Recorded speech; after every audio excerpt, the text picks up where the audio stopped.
So आज weekend आहे आणि जसं तुम्ही बघताय मी गाडीत बसलेली आहे. सो आम्ही चाललोय बाहेर. वीकडे मध्ये ऑफिसमध्ये बिझी असतो, त्यामुळे वीकेंडसाठी आम्ही कामं अशी लिहून ठेवतो की आज ह्या वीकेंडला आपल्याला ही कामं करायची. आणि खूप दिवसापासूनचं जे पेंडिंग काम होतं मेन म्हणजे माझं लायसन्सचं.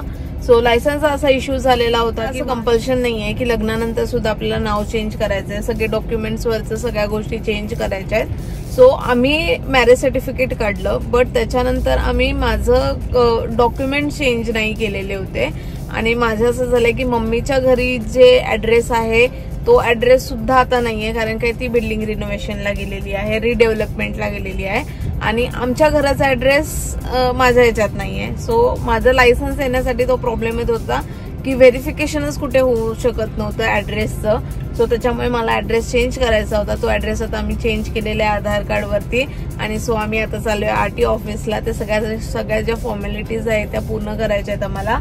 सो त्या केल्यानंतर फायनली माझं लायसन्स येणार आहे. त्यानंतर आम्ही जाणार आहोत घरी. घरी आई आज खूप छान पदार्थ करणार आहेत आणि त्याचा व्हिडिओ सुद्धा मी प्रयत्न करणार आहे शूट करायचा, तुमच्यापर्यंत पोहोचवणार. आणि बऱ्याच लोकांची रिक्वेस्ट सुद्धा येत होती की आईंचा रेसिपी व्हिडिओ बनवा, आम्हाला बघायला आवडेल त्यांच्या रेसिपीज. सो वी थॉट की आपण तो फिल्म करूया, म्हणून मी आईना सांगून आली आहे की तुम्ही तयारी करून ठेवा, मी लवकर येते कामं आटपून. आपल्याला काय खायला भेटणार आहे आणि आई काय दाखवणार आहात ते तुम्हाला थोड्याच वेळात समजेल.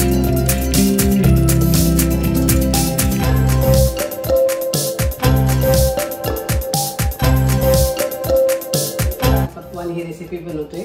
ही ऍक्च्युली सिंधी लोकांची रेसिपी आहे, पण आमच्या सुरेशला दीदीला खूप आवडते म्हणून मी आज मी बऱ्याच वेळेस करते, पण आज मी तुमच्यासाठी खास ती रेसिपी दाखवते. तर त्याचं आपण आधी साहित्य बघूया.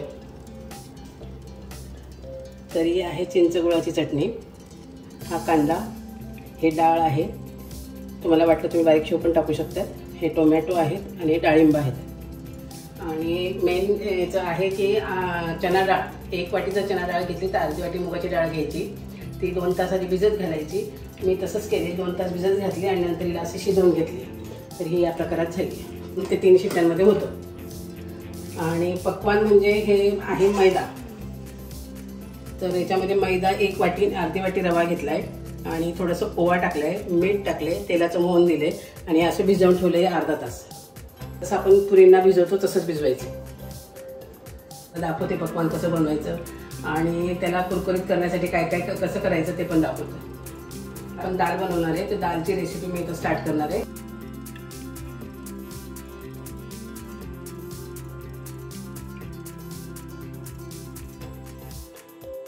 तेल टाकून घेतलंय. तेल गरम होईपर्यंत आपल्याला जिरं, मोहरी हे सगळं साहित्य काढून घ्यायचं.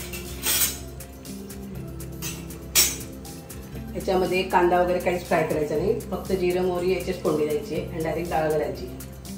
अगदी सोपी रेसिपी आहे आणि खूप टेस्टी लागते. हिचं ॲक्च्युली म्हणजे तिला सजावट जेवढी केली ना तेवढी खूप छान दिसते, ती खायला पण टेस्टी लागते. तर आता मी टाकले अर्धा चमचा मोहरी, अर्धा चमचा जिरं. याला चांगलं तडकाई घेऊ द्यायचं, गरम होऊ द्यायचं. चांगली जिरं मोहरी तडतडली की लाल मिरची पावडर घालणार.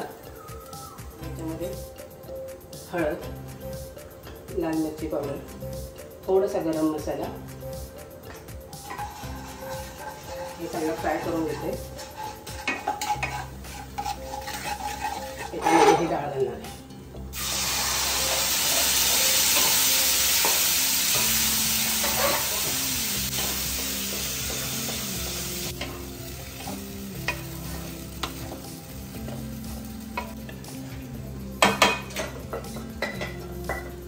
हे नको आणि जास्त पातळही नको, जसं तुम्ही रगडापेटी खातात त्या टाईप असतं हे, जसा रगडा असतो त्या टाईप बनवायचं. आता आपण त्यात मीठ घालूया चवीनुसार.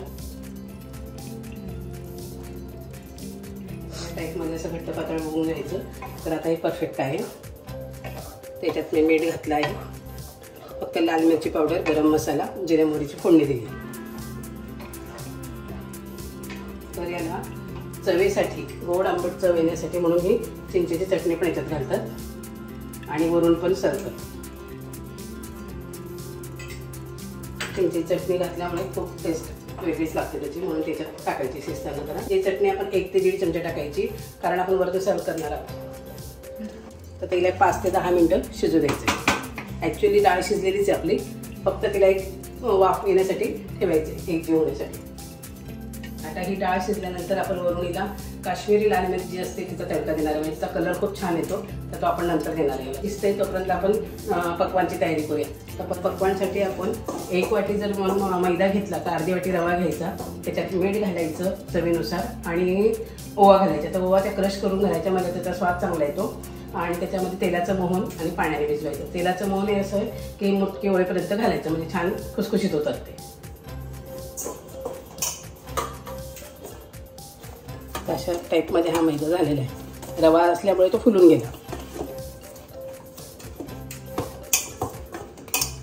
टाकणार, कारण पकवान म्हणजे आपल्याला तळायचे आहेत.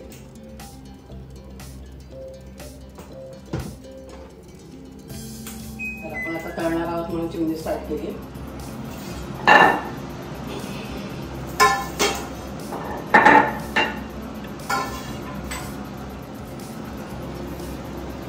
पुरी एवढा आपला असं गोळा घ्यायचा.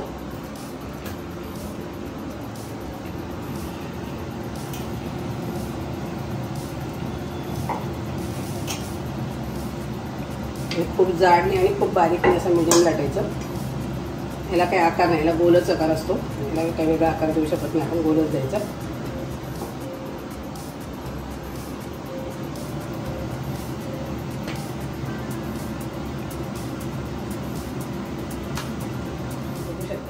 इतकं तसे जाड करायचे, खूप जाड नाही खूप बारीक नाही.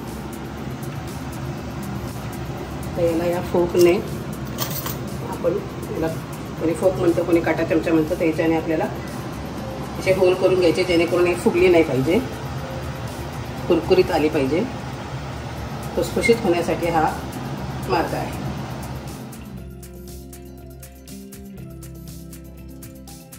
गॅस बंद करते, नंतर याला आपण तडका देऊया पकवान झाल्यानंतर.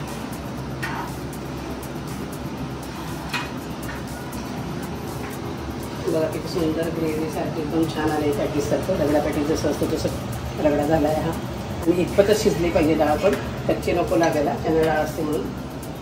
छान गरम झाले आणि गरमच तेलात तळायचं असतं ते. तर ते चांगलं वाफ येईपर्यंत गरम करायचं आणि असे ह्याच्यात ते सोडायचं आणि याला असं प्रेस करत राहायचं. त्याला फुलू द्यायचं आहे.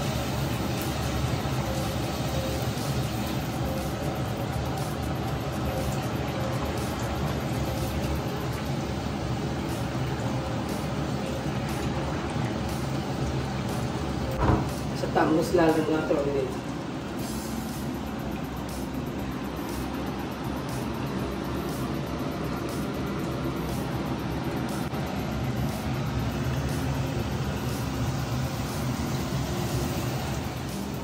तेल गरम करायला ठेवले. तेल गरम झालं की थोडंसं मोहरी टाकायची. मोहरी तळतळली की थोडंसं जिरं. तेल छान गरम झाले, त्याच्यामध्ये आपण मोहरी पण तळतळली तर आपण एक काश्मीरी मिरची लाल पावडर घालू, फक्त 1.5 चमचा. आणि गॅस बंद करायचा. तिला जास्त जळू द्यायची नाही, तोच तडका तळते द्यायची.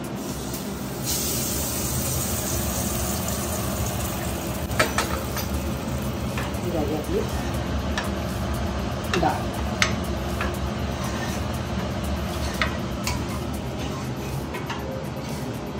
तर याला सर्व कसं करायचं मी ते सांगते.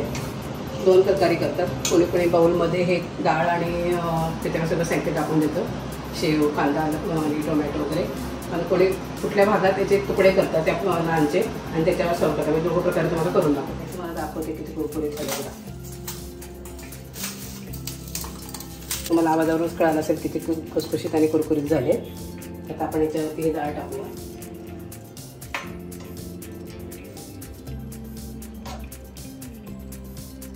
कोणाला अजून पातळ हवी असेल तर करू शकता. तर याच्यावरती ही गोड चटणी,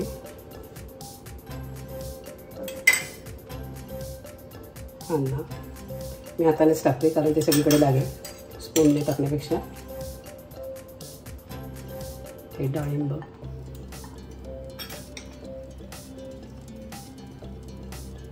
आणि याच्यावरती लाल मिरची पावडर,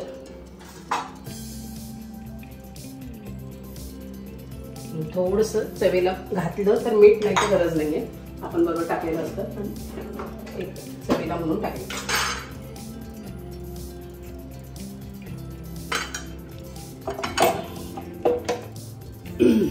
त्याच्याबरोबर असं हसवून द्यायचं.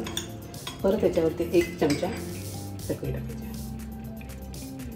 कोथिंबीर वगैरे खात नाही त्यामुळे मी कोथिंबीर दाखवली नाही, पण तुम्ही टाकू शकता तुम्हाला आवडत असेल तर. हे बघा, हे असा एक प्रकार झाला. एक दाखवते. फक्त बाउलमध्ये डाळ द्यायची, चटणी टाकायची आधी. ते कुठलेही वरती खाली टाकले तर काही प्रॉब्लेम नाही. तुम्ही आधी टोमॅटो टाका, कांदा टाका, काही नाही. याच्यावर परत तेच लाल मिरची पावडर, नंतर मीठ थोडंसं,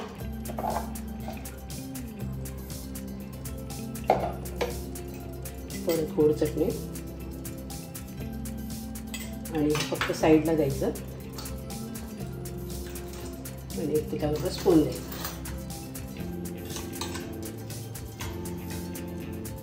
अशा दोन्ही प्रकारे आपण खाऊ शकतो. एक झाली ही रगडा पेटीस टाईप आणि हे पोळी भाजी टाईप. तर असे आपण हे 2 प्रकारे सर्व करू शकतो आणि खूप छान रेसिपी आहे. घरातल्या साहित्यात होणारी आहे, झटपट होणारी आहे. आपल्याला दर सॅटर्डे संडेला प्रश्न पडतो मुलांसाठी नवीन काय करायचं, तर ही रेसिपी तुम्ही नक्की करून बघा आणि मुलांना नक्की आवडेल. खूप छान लागते आणि मुलं इतके खुश होतील केल्यानंतर, त्यांना खूप आवडेल. ॲक्च्युली ही सिंधी लोकांची रेसिपी आहे. मी पण बऱ्याच वेळेस सिंधी कॅम्पमध्ये चेंबूरला जाताना खाल्लेली आहे, त्यामुळे मला ती खूप आवडली आणि मी करण्याचा प्रयत्न केला आहे भरपूर वेळा. खूप छान होते, तुम्ही पण करून बघा आणि आजची रेसिपी कशी वाटली ते पण नक्की कमेंटमध्ये सांगा.